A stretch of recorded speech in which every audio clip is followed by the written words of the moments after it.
गोपाला भजो गिरिधर गोविंद गोपाला भजो मुरली मनोहर नंद लाला भजो मुरली मनोहर नंद लाला भजो गिरिधर गोविंद गोपाला भजो गिरिधर गोविंद गोपाला भजो मुरली मनोहर नंद लाला भजो मुरली मनोहर नंद लाला भजो गिरिधर गोविंद गोपाला भजो गिरिधर गोविंद गोपाला बोलिए वृंदावन बिहारी लाल की जय। जय जय श्री राधे जय जय श्री राधे। सभी भक्तों से निवेदन, बहुत एकाग्रचित्त होकर सत्संग के प्रत्येक शब्द को पूरी एकाग्रता के साथ हृदयंगम करें। संसार का प्रत्येक जीव सुख चाहता है, प्रत्येक जीव सुख चाहता है। आप और हम लोग भी सुख चाहते हैं। तो कौन सा सुख पाना चाहते हैं? जो मिलके समाप्त हो जाए उसे सुख बोलते हैं, या जो बड़मान सुख होता है उसे सुख बोलते हैं। हम जब तक अपने को देह मानते रहेंगे, देह का ही सुख मांगते रहेंगे, देह का ही सुख चाहते रहेंगे। ये शरीर मिला भगवत प्राप्ति के लिए, परमात्मा का सुख, आत्मा का सुख, लेकिन उसके लिए लोग कहते हैं हमें क्या करना होगा? कुछ नहीं करना होगा, कुछ नहीं करना होगा। बड़ी अजीब सी बात है। संसार में, बहुत ध्यान से समझिएगा, संसार में कोई भी ऐसा काम नहीं जो बिना किए कुछ मिल जाए। और हम आपसे निवेदन कर रहे हैं, भगवत प्राप्ति के लिए, परम सुख के लिए, आनंद प्राप्ति के लिए कुछ नहीं करना। कुछ नहीं करने का मतलब अपने को आत्मज्ञान मिल जाए तो भगवत प्राप्ति हो जाए। यानी हमें अपना परिचय तक नहीं मालूम कि मैं कौन हूँ, और मालूम भी है तो थ्योरेटिकल मालूम है। आपके साथ चर्चा चली, स्वर्ग के देवता भी सुख पाना चाहते हैं, राक्षस भी सुख पाना चाहते हैं, मनुष्य भी सुख पाना चाहते हैं। तो फिर अंतर क्या है? बहुत ध्यान से समझिएगा कि अंतर क्या है। जब प्रत्येक जीव सुख पाना चाहता है, देवता भी सुख पाना चाहते हैं,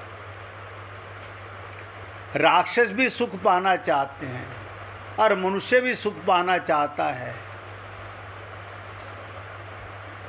तो कोई अंतर नहीं रहा। लेकिन एक अंतर जो मैं आपको बताने जा रहा हूँ उसे ध्यान से सुने। देवता अधिकारी नहीं हैं, राक्षस अधिकारी नहीं हैं, केवल मनुष्य अधिकारी हैं। परम सुख, परमात्मा का सुख, आनंद का सुख। आप कहेंगे ऐसे कैसे? क्या राक्षस आत्मा नहीं है? आत्मा है। क्या देवता आत्मा नहीं है? आत्मा है। तो फिर हम में ऐसी क्या विशेषता है? आप सोचो, आपके सामने देवता भी हैं, राक्षस भी हैं और आप भी हो। आप तीनों में सर्वश्रेष्ठ हो। लेकिन हम भी वही सुख पाना चाहने में लगे हुए हैं जो राक्षस और देवता पाना चाहते हैं।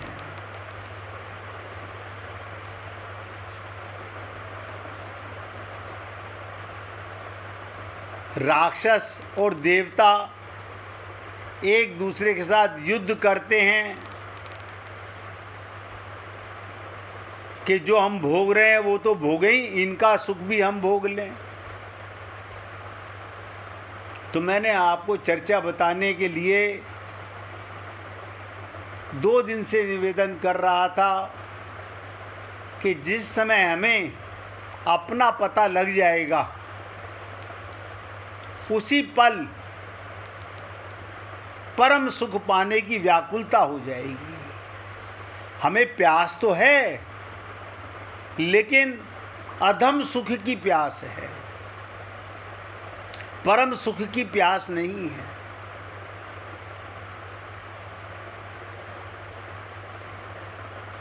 भगवान रामावतार क्यों हुआ उसकी चर्चा भी आपको बताई गई कि राक्षसों ने देवताओं को अपने बस में कर लिया। अपना सुख तो भोगते ही थे, उनका सुख भी भोगने लगे। तब सारे देवता मिलकर ब्रह्मा जी के पास गए। ब्रह्मा जी ने कहा, ईश्वर का आश्रय लो। केवल, अब ध्यान से सुनो जो लाइन में बोलने जा रहा हूँ, केवल पुण्य के बल पर पाप को नहीं जीत सकते। जैसे आप और हम लोग खूब पुण्य करते हैं और वो पुण्य बताने की आवश्यकता नहीं। आप जो भी कुछ करते हो पुण्य समझ के करते हो, लेकिन उससे भगवत प्राप्ति नहीं होती है। उससे पाप को नहीं जीता जा सकता।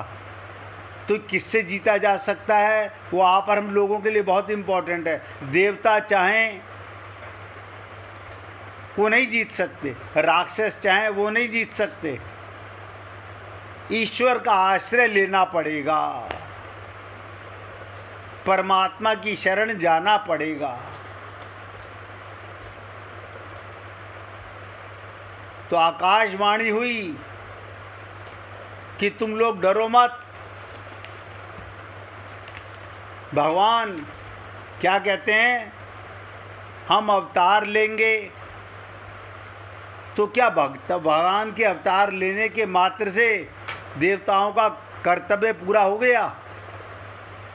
जैसे आप और हम लोग पूजा कर ली, पाठ कर लिया, जप तप व्रत कर लिए, तीर्थों में भ्रमण कर आए,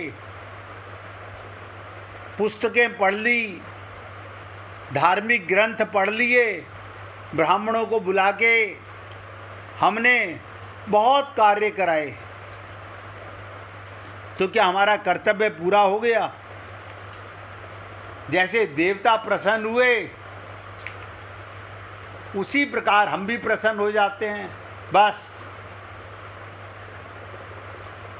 पंडितों ने कह दिया अब तुम्हें भगवत प्राप्ति हो जाएगी। उन कर्मों के करने से पंडितों को तो भगवत प्राप्ति हुई नहीं, वो हमें ठग रहे हैं और हम ठगे जा रहे हैं। सारे देवता बड़े खुश हुए, चलो राक्षसों से निजात पाएंगे और रावण पर हम विजय प्राप्त कर लेंगे। क्यों, भगवान अवतार लेकर आ रहे हैं। तो ब्रह्मा जी ने कहा, नहीं, तुम्हें भी नीचे उतरना होगा, ये देव शरीर छोड़ना होगा, बानर तनु, यानी तुम्हें भी मृत्यु लोक में आना पड़ेगा।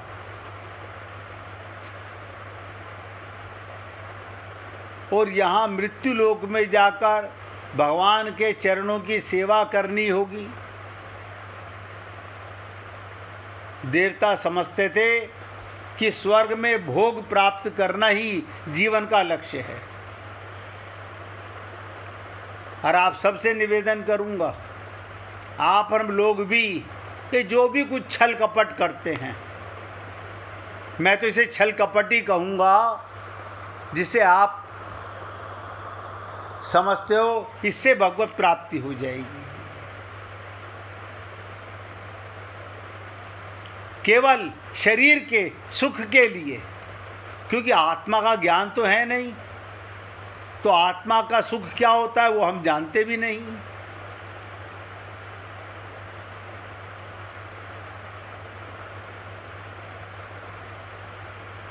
तो ऐसा भोग अक्षुण्ण बना रहेगा, पर क्या कभी ये संभव है?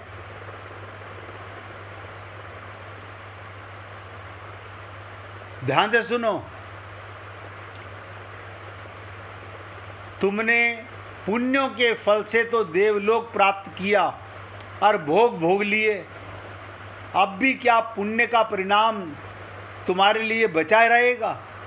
हम क्या समझते हैं हमने पुण्य किए, किसके लिए? शरीर के सुख के लिए। इससे तो भगवत प्राप्ति नहीं होती है।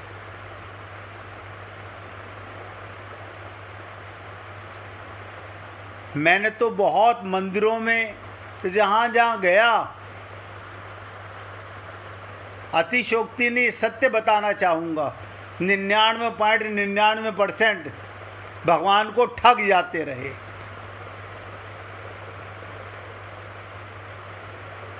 कोई ये कामना नहीं करता कि प्रभु बस ये मेरी आखिरी योनि हो। भगवान कहते हैं मैं तो तुम्हें लाया इसी शरीर में इसलिए था कि ये तुम्हारा आखिरी जन्म हो, लेकिन हम यहाँ वही जो देवता कर रहे थे, राक्षस कर रहे थे, वो हम करने लग गए। गुरु की बात को भूल गए, भगवान की कृपा को भूल गए।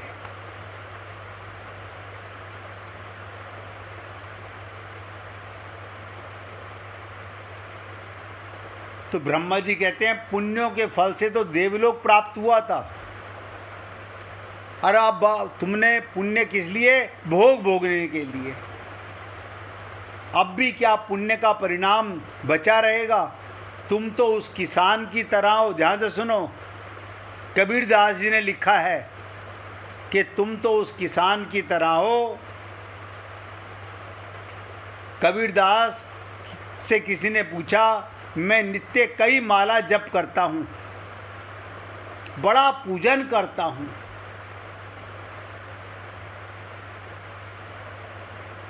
रोज मंदिर में जाता हूँ, रोज कोई ना कोई धर्म ग्रंथ पढ़ता हूँ, रोज सत्संग सुनता हूँ, किंतु मेरे जीवन में कोई अंतर नहीं। इसके उत्तर में कबीर जी ने क्या कहा?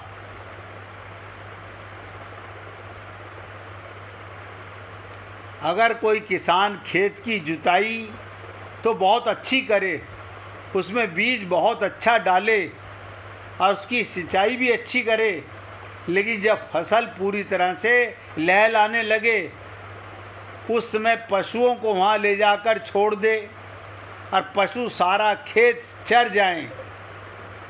बहुत ध्यान से सुनो, बहुत मेहनत की। जब खेत में फसल पैदा हुई तो जानवरों को ले जा कर के छोड़ दिया, पशु सारा खेत चर गए। उसके बाद अन्य किसान फसल काटने के लिए पहुंचे तो वो भी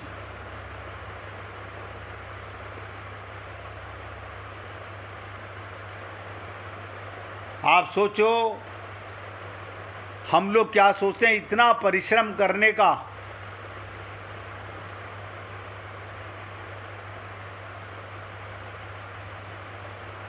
अरे कनेक्टेड क्यों नहीं हो रहा बताओ, पता नहीं क्या मुसीबत है इंटरनेट में।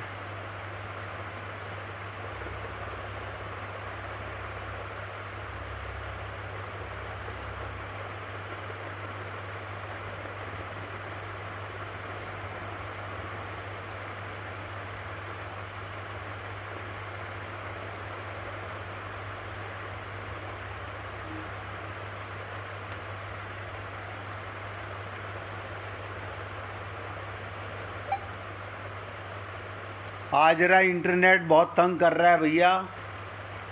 जब कोई बहुत इम्पोर्टेंट बात होती है तो इंटरनेट भी अपना असर दिखाता है। जैसे हमारा मन इधर उधर भटकता रहता है, ऐसे इंटरनेट भी चला जाता है।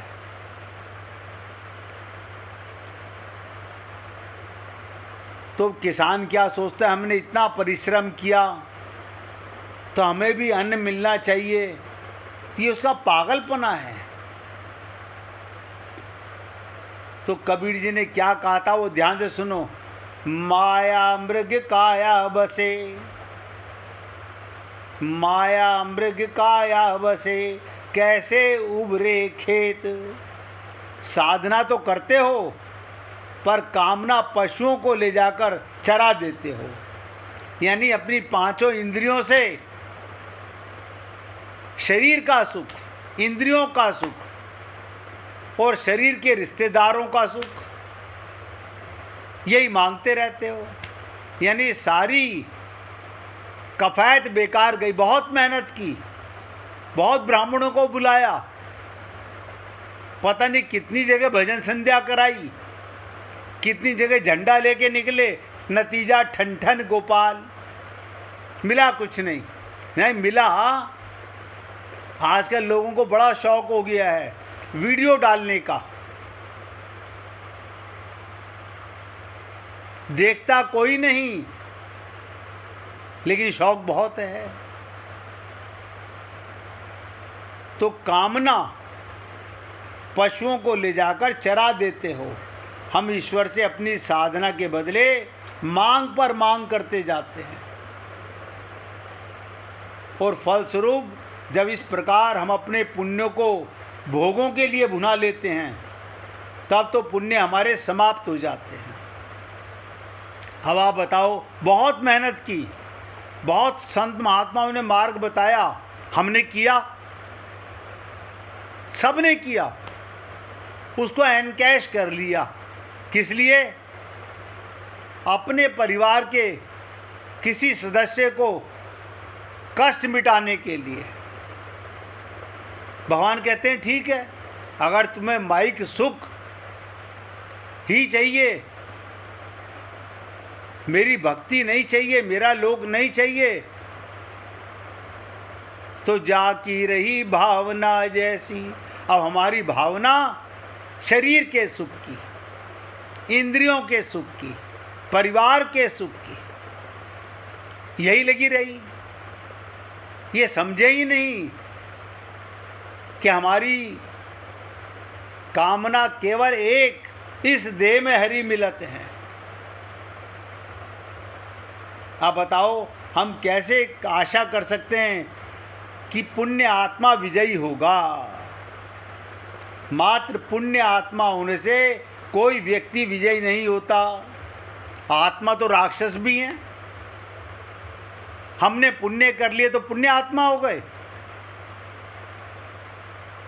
पुण्य वो जिससे कभी भी सांसारिक सुख सुविधाएं ना चाही जाएं। सबसे बड़ी बात, बहुत ध्यान से सुनो, इंपॉर्टेंट बात बता रहा हूं, हम पुण्य के द्वारा क्या पाना चाहते हैं। आप हम लोग खूब पुण्य करते हैं, दान भी करते हैं, पूजा भी करते हैं, जप भी करते हैं, हवन भी करते हैं, लेकिन उसको एनकैश कर लेते हैं शरीर के सुख के लिए। पहली बात तो 99% लोग जानते ही नहीं कि मैं आत्मा हूं, मुझे आत्मा का सुख चाहिए। वो तो शरीर मानकर शरीर के सुख के लिए ही संसार में विचरण करते रहते हैं। अब हम भी सब सोचें, इंद्र में और रावण में क्या अंतर है। क्या मतलब, इंद्र कौन? देवताओं का राजा। और रावण कौन? राक्षसों का राजा। क्या अंतर है? कामना तो दोनों में एक सी है। अभी आपको वो प्रसंग सुनाने जा रहा हूं, अगर एकाग्रचित्त होकर सुनोगे तो बहुत कुछ पल्ले पड़ने वाला है। रामायण में आप हम लोग समझ ही नहीं पाते कि प्रसंग आते किस लिए हैं। आप बताओ, अहिल्या का प्रसंग, सीता के हरण का प्रसंग, उससे आपको और हमें क्या मिलेगा? गौतम ऋषि की पत्नी अहिल्या, राम की पत्नी सीता, दोनों का हरण हुआ। आपको क्या मिला? बस हमने पढ़ लिया, हम खुश हो गए, हमने रामायण पढ़ ली। उसका असली तात्पर्य हमने समझने का प्रयत्न ही नहीं किया। हम पढ़ते ना, इंद्र अहिल्या को चुराता है और रावण सीता को चुरा कर ले जाता है। इंद्र जो देवताओं का स्वामी, देखो जिसको आप और हम लोग खूब पूजा करते हैं, इंद्रायण में, इंद्रायण में, देवताओं का स्वामी, महर्षि गौतम की पत्नी अहिल्या को पाने के लिए, अहिल्या को पाने के लिए साधु वेश बनाकर आता है, बनावटी वेश। इसका क्या अर्थ हुआ? रावण भी सीता को चुराने के लिए साधु वेश बना करके आया, इंद्र भी अहिल्या के सामने साधु वेश बनाकर आता है। यानी पापी भी और पुण्य आत्मा दोनों एक धरातल पर दिखाई देते हैं। इंद्र भी वही सुख चाह रहा है, यानी उसके पास भोगी की कमी नहीं है। ऐसे ही रावण के पास भोगी की कमी नहीं है। दोनों के अंतःकरण में भोग वासना असीम तीव्रता है। आप सोचो, थोड़ा विचार करके देखो, इंद्र स्वर्ग में इतनी सुंदरियों के, इंद्र इतनी सुंदरियों के निरंतर समीप रहता हुआ भी तृप्त नहीं होता और मृत्युलोक में आकर सुंदरता का उपभोग करना चाहता है। उसी प्रकार सारे संसार की सुंदरियों, देखिए ध्यान से सुनो, सारे संसार की सुंदरियों से विवाह करने के बाद भी रावण के जीवन में तृप्ति नहीं हुई। वो सीता जी को हर कर ले गया। अब आध्यात्मिक अर्थ अगर विचार करो, इसका तात्पर्य क्या? बहुत गंभीरता से विवेचन कीजिए। तुलसीदास जी कहते हैं, अहिल्या ने इंद्र को देखकर उसे गौतम समझ लिया। गौतम समझ लिया। इसका अर्थ तुलसीदास जी कहते हैं मेरे जीवन में भी एक अहिल्या है और वो भी अहिल्या के समान जड़ हो गई है। तो प्रभु आपने जैसे उस अहिल्या का उद्धार किया, आप मेरी इस अहिल्या का भी उद्धार कर दीजिए। अब आप सोचिएगा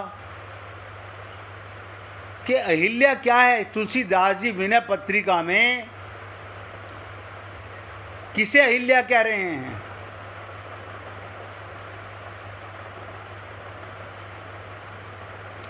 अब आप और हम सब लोग अभी तक तो लंका की बात सुन रहे थे, काम क्रोध लोभ की बात सुन रहे थे।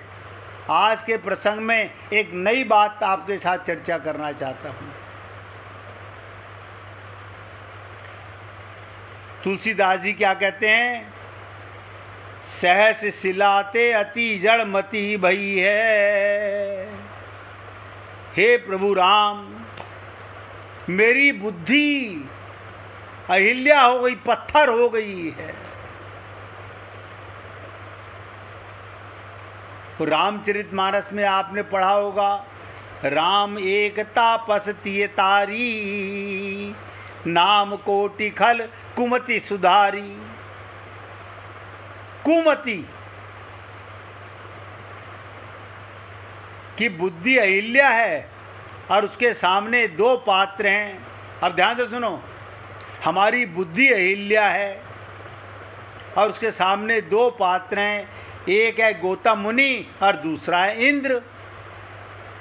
गौतम वो जो तपस्या में व्यस्त हो और इंद्र वो जो भोग में रत हो। इसका अर्थ ये हुआ, गौतम और इंद्र दोनों ही पुण्य आत्मा हैं, पर गौतम मानते हैं कि तपस्या का फल त्याग है, जबकि इंद्र मानता है तपस्या का पुण्य फल भोग है। इन दोनों पात्रों के बीच में ये अहिल्या, ये बुद्धि है। अब आप हम लोग भी अपनी बुद्धि के गुलाम हैं। बताओ कौन कहता है ये मेरा? अभी तक तो हमको यही ज्ञान नहीं कि मैं का जो भ्रम है वो नहीं मर रहा हमारा।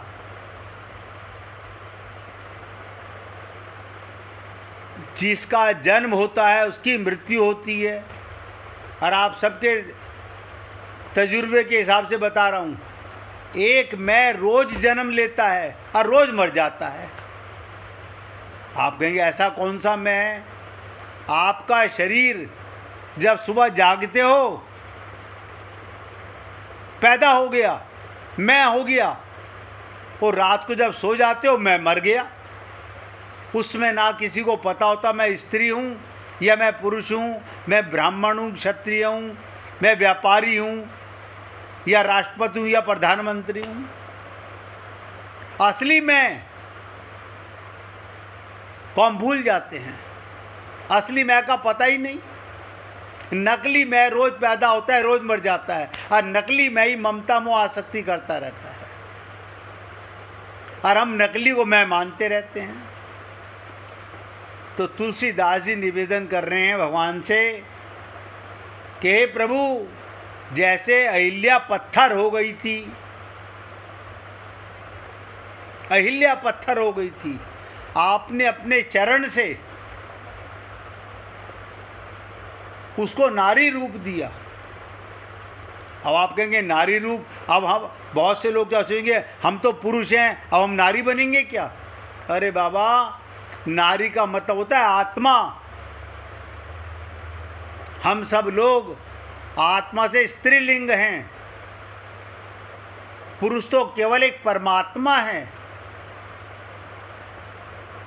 जिसे मीरा ने वृंदावन के गोसाइयों को बचाया था कि कुंजन कुंजन फिरत राधिका, शब्द सुनत मुरली को। सारी गोपियां हैं एक पति को पाने के लिए, परम पति को पाने के लिए। अब आप लोग सोचें और समझें कि ऐसी हमारी बुद्धि में क्या जड़ता आ गई, हमारी बुद्धि कैसे पत्थर हो गई। रोज सत्संग सुनते हैं, उसके बाद फिर जड़ हो जाती है।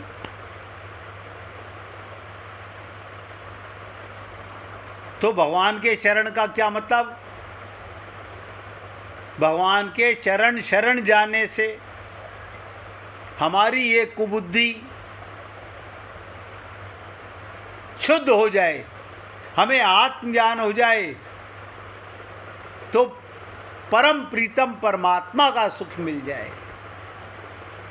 उम्मीद करता हूँ आप सब लोगों ने बड़े एकाग्रचित्त होकर सुना होगा। क्या देवता और क्या राक्षस भोग में लिप्त हैं,